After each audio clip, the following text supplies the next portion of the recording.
Hello everyone at 5th grade. I hope you're doing well. This is teacher Abir. Today we're going to start with a new unit from your English word pupils book, which is unit number 7. So please sit in a calm room, concentrate with me very well, and let's start our lecture. Before you open your book, I need you to look at this picture and think of it. What does it mean? What we call these papers in Arabic? Who usually use these papers? Who read them? Think of it. What does it mean in Arabic? Look at these, look at these, look at the shape and the form of it, look at the colors of it. What does it mean in Arabic? Excellent. صحيفة أو جريدة. الصحيفة والجريدة يا خامس بالإنجليش معناها newspaper. This is our title for unit number 7. So the title of unit number 7 is newspaper, which means in Arabic صحيفة أو جريدة. Our type of our text is a newspaper article. مقال أو مقالة صحفية. مقال صحفي أو مقالة صحفية. Okay, مقال صحفي. Actually, this means مقال صحفي يا خامس. So, لما نسأل شو نوع النص يلي عنا رح نحكي it's a newspaper article. An article means مقال يا خامس بالعربي هي مقالة. مقال صحفي. This is our type of our text. Now, don't forget that we have started our explaining for this text on Monday, the 1st of March 2021. And the title of the text is Hold the Front Page. What does it mean? And when we use it, this is what we are going to discover. رح نكتشف اليوم أو نستكشف شو معنى هاي الجملة. كلكم أغلبكم رح يحكي لي معنى هاي الجملة يا مس امسك أو علق أو اعقد الصفحة الأولى. Okay, hold means امسك. لكن شو معناها؟ شو يعني امسك الصفحة الأولى؟ هل عن جد معناها أنا أجي امسك الصفحة الأولى بإيدي؟ هاي هي معناها؟ وليش حط لنا إياها عنوان الدرس؟ Concentrate with me. If you open your pupils book page 76, you're going to find unit 7. The title of it, newspapers, which means جرائد أو صحف. Our text title is Hold the Front Page. Let's read together the first paragraph. 2000 years ago, there were no newspapers. When something important happened, people told each other about it. News traveled slowly.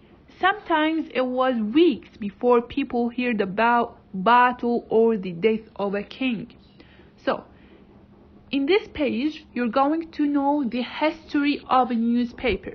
Who is the first person or who is the first country who invented the newspaper, who used the newspaper, and where was that. بهاي الصفحة يا خامس رح نتعرف على تاريخ الجريدة أو الصحيفة، متى بدأوا الناس يحكوا عن الجريدة والصحيفة ومتى بدأوا يستخدموها ومين هم أول ناس بالعالم استخدموها. أول فقرة هون قرأناها. طبعا أنت لازم ترجع تعيد سماع صوتي بالقراءة عشان وقت امتحان القراءة تكون عارف كيف تقرأ هاي الكلمات والمصطلحات يا خامس. At the first paragraph, they are telling you about 2000 years ago. قبل 2000 سنة من هلأ من هذا الوقت بحكي لك ما كان في إشي اسمه جريدة بالعالم. ما كان في إشي اسمه إنترنت. ما كان في إشي اسمه تي في. ما كان في عندهم أي وسيلة للتواصل من الوسائل الحديثة المتواجدة عنا بهذا العصر. حتى النيوزبيبر الجريدة اللي إحنا هلأ أغلبنا بطل يستخدمها ما كانت موجودة عندهم. فكانوا الناس فقط يتناقلوا الأخبار عن طريق من شخص إلى آخر. فتخيل واحد عايش مثلا بالسعودية أو ببلد تاني غير الأردن بدهم يعرفوا خبر عن ناس هناك، كانوا ممكن إنهم يعرفوه بعد شهر أو بعد أسبوع أو بعد 10 أيام أو بعد شهر أو بعد سنين. حسب ما كانوا الناس يتنقلوا من مكان لمكان وينقلوا هذا الخبر معهم. هاي الفكرة الأولى بالقطعة الأولى يا خامس، عم بيقولك حتى لو مات ملك كانوا الناس يعرفوا عن موت الملك هذا بعد أسبوع أو بعد 10 أيام أو بعد شهر. The second paragraph. More than 1,000 years ago. هلأ بدنا نشوف قبل 1000 سنة كيف كان الوضع. The Chinese government wrote news on silk. It was news about what the government was doing. It did not tell people about other things that were happening. عم بحكي لك قبل 1000 سنة تقريبا Chinese people الناس الصينيين، الحكومة الصينية اخترعت إشي، صارت تكتب هاي الحكومة عن حالها، هي شو بتعمل، شو إنجازاتها، شو ساوت، فقط بالنسبة للحكومة، يعني مش عن أي إشي تاني. حدا مات ما بنشروا عنه، حدا انقتل ما بنشروا عنه، عن الملك ما بنشروا، فقط عن الحكومة كانوا ينشروا. كيف كانوا ينشروا؟ مش على صحيفة. They used the silk material. Silk means حرير. كانوا ينشروا هاي الأخبار على قطعة من الحرير، كانوا يكتبوها على الحرير ويعلقوها، وكانت هاي الأخبار فقط تدور حول أخبار الحكومة ولا إشي تاني. 400 years ago, the first newspapers appeared in Germany. It was printed every week and it took a long time to print all the copies. Okay, here is the question. Who is the first country that is invented or used the newspaper? The answer is Germany. Good job. أول دولة بالعالم استخدمت النيوزبيبرز اللي هي الجرائد كانت ألمانيا، لأنها اخترعت آلة للطباعة فكانت تقوم بطباعة هاي الجرائد. لكن برضو ما زال في مشكلة اللي هي البطء، لأنها كانت بتاخد كتير وقت بطباعة النسخ، لأنه من الطبيعي بدهم يبيعوها لأكثر من حدا، فما كانوا يطبعوا نسخة واحدة، كانوا يطبعوا آلاف النسخ. فهاي العملية في بداية الاختراع كانت بتاخد وقت أطول، فما زالوا بتستغرق مدة أسبوع لحتى يوصل لبقية العالم أو لبقية الناس جميع الأخبار. Okay. Now let's see what happened 200 years ago. قبل 200 سنة. قبل 400 سنة اخترعوا الألمان آلة الطباعة. قبل 200 سنة خلينا نشوف شو صار. 200 years ago, the new printing presses could print much more quickly and the newspapers were sold on the streets every day. قبل 200 سنة يعني بعد 200 سنة من اختراعها اخترعوا آلة جديدة تقوم بطباعة الصحف والجرائد بشكل أسرع، لدرجة أنه صاروا يطبعوا آلاف النسخ بيوم واحد وكانوا يبيعوها بنفس اليوم. Sold means بيعت. This is a verb. The part of speech for this word is a verb. It means بيعت. The first form of it is sell. sell بمعنى يبيع اللي هو فعل مضارع. sold بمعنى باع اللي هو الفعل الماضي verb 2. Okay, now خلينا نشوف احنا هلأ في هذا الزمن شو بنعمل. We have newspapers in the morning and in the evening every day of the week, and millions of papers are sold all over the world. Some newspapers have lots of pages and sometimes there is a separate magazine inside it too. عم بحكي لك احنا بهاي الايام عنا آلاف الأنواع من الجرائد، أكثر من نوع، أكثر من دار نشر صار عندها صحيفة. في اليوم الواحد حوالين العالم بيقوموا بطباعة ملايين الصحف، مش بس مئات أو ألوف، ملايين.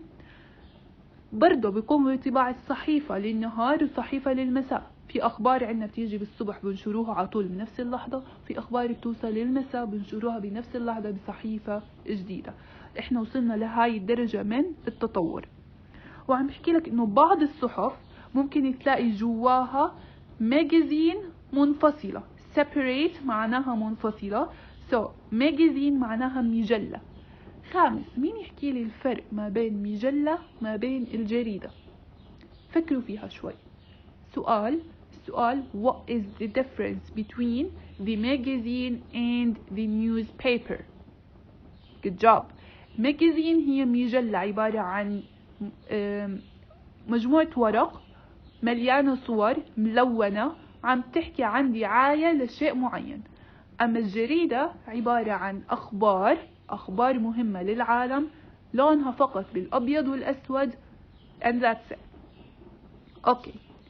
Reporters go to the scene of a news story and find out what happened. They write about it and photographers take pictures. The editor reads the reporter's work and decides what will be in the paper. If there are mistakes, the editor will change some words. Sometimes an editor says, hold the front page. Okay. هون يا خامس في هاي القطعة عم يشرح لك عن كيفية عمل الصحفيين. احكي لك لما يصير ينتشر خبر الصحافة بتعرف عنه، بتروح على هذا الموقع تاع الخبر اللي انتشر، بيشوفوا بعيونهم شو الاشي اللي صار، بيسمعوا بايدينهم شو الاشي اللي صار، وبيكتبوا الصحفيين. وبرضه بيكون معهم photographers means مصورين. هدول المصورين إذا في إشي بيحتاج إنهم ياخد صور بياخدوا صور وبيصوروهم عشان يوثقوهم. بعد هيك بيرجعوا على دار النشر اللي عندهم، بيمسكهم واحد اسمه editor. الاديتور هاد بالعربي معناه محرر. شو وظيفة المحرر هاد؟ المحرر بيقوم بأخذ الكتابة اللي كتبوها الصحفيين اللي هم reporters هم الصحفيين. الاديتور بيشوف إذا عندهم أخطاء بيصلحها، إذا هاي الشغلة لازم تنحكى بيخليها، إذا بيشوف إنها مش لازم تنحكى بيمسحها. وبنفس الوقت بيحكي لهم جملة. هاي الجملة هي عنوان درسنا اللي هو hold the front page. هاي الجملة بيحكيها الاديتور المحرر بيحكي لهم امسك الصفحة الأولى. خلينا نكتشف هلأ يا خامس شو معنى امسك الصفحة الأولى.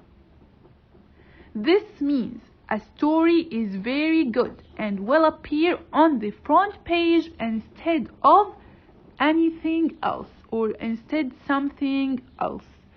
بحكي لك معنى هاي الجملة اللي حكاها المحرر، امسك الصفحة الأولى معناها خلولي الصفحة الأولى فاضية في قصة كتير مهمة. هو بيعرف إنه هاي القصة رح تجذب أنظار الشعب كامل، رح تعجب الشعب كامل، فهو بحطها على أول صفحة عندهم بالجريدة لحتى الناس تتشجعك. برضو هذا نوع من أنواع الدعاية، لحتى الناس بس تشتري الجريدة بسبب هذا أهم خبر كان موجود على الصفحة الأولى.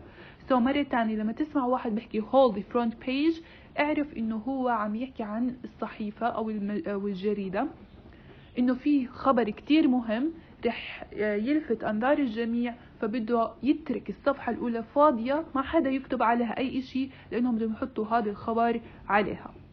It is very exciting for the reporter who wrote it. كان إشي كتير مدهش ومثير للصحفية اللي كتبها.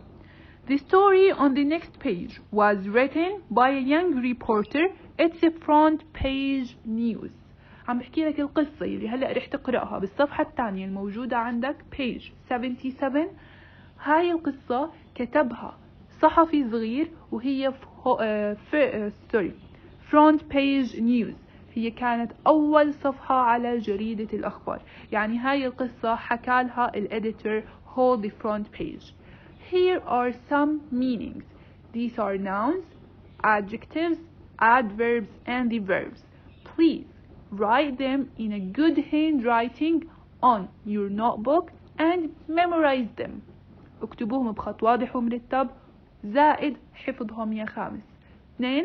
اكتب على راس أو على الدفتر من فوق اليوم والتاريخ وعنوان الدرس باللغة الإنجليزية فقط يا خامس. Okay. Now if you go to the second page or the next page, which is page 77, Blackdown Daily News. This is the name of the newspaper. هاد اسم الجريدة. كيف عنا اسم جريدة الرأي، جريدة الدستور؟ هاد اسم جريدة موجودة عند الغرب هي Blackdown Daily News. هاي الجريدة وين موجودة بأي country؟ Blackdown Hills. Who knows where is Blackdown Hills؟ مين بيعرف وين موجودة Blackdown Hills؟ Okay. This is a picture of Blackdown Hills. هاي مدينة موجودة في غرب إنجلند. England اللي هي انجلترا الموجودة وين؟ في بريطانيا، بيونايتد كينجدوم، المملكة المتحدة. فبقول لك هاي هي مدينة موجودة في هاي الدولة كتير حلوة، سميت بهذا الاسم لأنها موجودة بالتلال. هيلز معناها تلال، تلة كتير فيها تلال، فسموها بلاك داون هيلز. هاي الجريدة بتعود لهاي المنطقة، اسمها Black Down Daily News. The title of this news is Lucky to be Alive. العنوان الجذاب اللي اختاروه لهاي القصة اللي احتلت الصفحة الأولى بالجريدة Lucky to be alive. Lucky means محظوظ which is an adjective. هاي صفة معناها محظوظ. To be أن تكون محظوظ أو سعيد الحظ، أن تكون alive على قيد الحياة، على قيد الحياة. Okay. Joe Carver rescued yesterday from the Black Down house. هذا الصورة شخصية which is the first character who his name is Joe Carver. اسمه جو كارفر. بحكي لك تم إنقاذه البارحة من مدينة بلاك داون هاوس. تم إنقاذه. أول شخصية تعرفنا عليها بالقصة اللي رح نقرأها هو جو كارفر، وعرفنا إنه هذا جو كارفر حدا تم إنقاذه، يعني معناته تعرض لخطر. شو هو الخطر؟ هلأ رح نكتشفه. بأي مدينة؟ بمدينة بلاك داون هاوس. Let's start reading this story. A father and daughter saved the life of an injured climber yesterday. Their quick actions prevented a terrible disaster, said Bill Day of the Search and Rescue Team. من هاي الفقرة يا خامس احنا تقريبا تعرفنا على شخصيات القصة. عرفنا انه فيها جو كارفر، عرفنا في اب وبنته father and daughter. daughter معناها ابنه.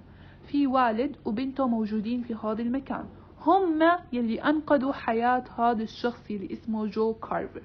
عرفنا إنه هذا الشخص مصاب. كيف؟ قال لك injured معناها مصاب، وعرفنا إنه هو متسلق لأنه قال لك climber. اكتشفنا إنه في عنا لهلا 3 شخصيات 3 characters: the father, the daughter and the climber Joe Carver. في حدا تاني هو اسمه بيل داي، وفي عنا تيم اسمه Search and Rescue Team. تتذكروا يا خامس حادثة البحر الميت اللي صارت عنا قبل 2 سنين، لما الناس صار في انفجار للسدود بالبحر الميت والناس غرقوا، وصاروا الشرطة يدوروا عليهم، أو فريق البحث والإنقاذ صار يدور عليهم. فصاروا يدوروا على جثثهم، اللي ميت يدفنوا الله يرحمه، واللي عايش ينقذوه ويطلعوه ويحموا حياته. فهذا الفريق اسمه Search and Rescue. ليش هيك اسمه؟ لأنه هما بيبحثوا على إشي مفقود. Rescue إذا هو عايش بينقذوا حياته. Rescue معناها ينقذ. Search معناها يبحث، Rescue معناها ينقذ. لغاية الآن عنا فريق البحث والإنقاذ. في شخص اسمه بيل داي، رح نتعرف كمان شوي مين هو بيل داي. في عنا والد أو أب وبنته. في عنا متسلق مصاب اسمه جو كارفر. Okay. Look at this picture. Jenny Brown found the phone that saved the climber's life. عرفنا كون انه في عنا بنت، معناته هاي البنت اسمها جيني. هاي البنت هي اللي كانت مع ابوها، اسمها جيني. هي اللي انقذت حياة المتسلق جو كارفر، لانها وجدت الهاتف وانقذت حياة المتسلق. Jenny Brown and her father were walking in the Black Down Hills yesterday. They found rock climber Joe Carver lying at the bottom of a Black Down cliff. Jenny said, "We haven't got a mobile phone, so we couldn't call anyone.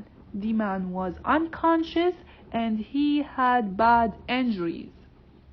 عم تحكي لكم جيني هون إنه هم كانوا عم يتمشوا مبارح بمدينة بلاك داون هيلز هي وأبوها، وهم عم يتمشوا مبارح شافوا رجل مستلقي lying، مستلق أو متمدد. هذا الرجل ماله متسلق صخور، اسمه جو كارفر. بمنحدر أو جرف صخري. طلعوا على هاي الصورة، هذا هو المنحدر أو الجرف الصخري. This is the cliff, black down cliff where Joe Carver fell. المكان يلي سقط فيه جو كارفر هذا هو المنحدر أو الجرف. So this is the cliff. بتقولك شفناه، بس إحنا ما كان معانا تليفون علشان نرن على حدا يجي ينقذه. قالت لك هذا الرجل this man شو ماله was unconscious. Unconscious means غير واعي، فاقد الوعي يعني مغمى عليه. كان هذا الرجل مغمى عليه يا خامس، وكان عنده إصابات بالغة وكتير عميقة. While her father was putting a blanket over the man, Jenny noticed a mobile phone under his body. When she pulled it from under him, she realized it was connected to the search and rescue team. عم تحكي لك لما كان أبوها عم بيغطي هذا الزلمة المستلقي على الأرض اللي هو جو كارفر، هي لاحظت وجود تليفون موبايل فون وين؟ تحت جسم جو كارفر، under his body، تحت جسم جو كارفر. بتقول لما كانت تسحبه pulled، تسحبه يعني هو موجود تحته، فهي سحبت الموبايل من تحته. فشو عملت؟ أدركت أدركت إنه هذا الموبايل كان already متصل مع فريق البحث والإنقاذ. خلينا نشوف مين يلي رن على فريق البحث والإنقاذ. Team leader Balday said. قبل شوي احنا قرأنا Balday بس ما كنا عارفين مين هو بالضبط. هلأ بقولك هو team leader، هو قائد فريق البحث والإنقاذ. So اسم قائد فريق البحث والإنقاذ Balday هو Balday. Joe Carver phoned us, but then he suddenly stopped speaking. We didn't know where he was. We waited for a long time. Then we heard Jenny's voice. عم بحكي لك إنه جو كارفر نفسه يلي وقع بهذا المنحدر أو الجرف الصخري رن علينا، بس فجأة suddenly معناها فجأة توقف عن الحكي وضلينا نستنى لوقت طويل، بس ما سمعنا فجأة غير صوت جيني عم تحكي معانا. Okay. The rescue helicopter went straight to the cliffs and picked up the climber. Pilot Fred Hall said, I have been in the rescue team for 20 years and Joe Carver is the luckiest man I know. Snow was starting to fall and he almost died of cold. هون عم يحكي لك، عم يدخل عليك شخصية جديدة هو فريد هول. فريد هول هو the pilot of this helicopter. helicopter اللي هي الطائرة المروحية، بعتوا له طائرة مروحية عشان ينقذوا روحه اللي هو الريسكيو search and rescue team. قائد هاي المروحية اسمه فريد هول. عم يحكي لكم فريد هول هون صار له 20 سنة عم يشتغل مع فريق البحث والإنقاذ، لكن كان جو كارفر أكتر شخص محظوظ شافه بحياته. ليش؟ لأنه وقع عن هذا المكان وما في ناس كتير بتعيش إذا وقعت من هذا المكان.